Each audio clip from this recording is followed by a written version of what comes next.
Good morning, Leah Vlogs. Pabonus today, November 19, 2025. Guide na to karon nga adlaw is si 0 si 4. Pwede na 0, pwede na 4, pwede ninyo uban kung ganahan mo ha. Kasi mag-uuban na sila.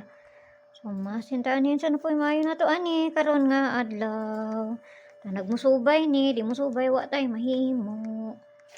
Okay, so pabonus na to gahapon kani. Manay pabonus to gahapon. Tapos ang pabali niya 059. Muna ha, pabali niya gahapon, no? Muna bala na, plus minus sa muna. So, masin sa takarang na adlaw.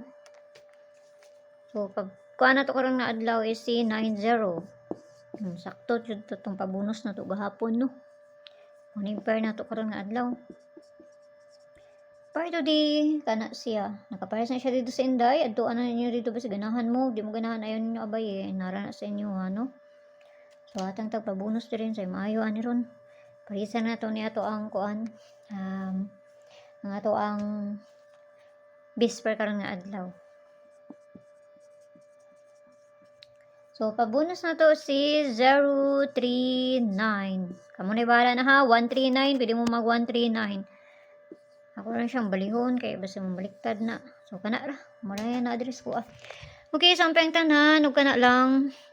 Kung doon sa inyo, abayaran ninyo. Layo ganyan sa inyo ha. Ayaw. Ninyo siya abay eh. No? Wala sa inyo ha diha.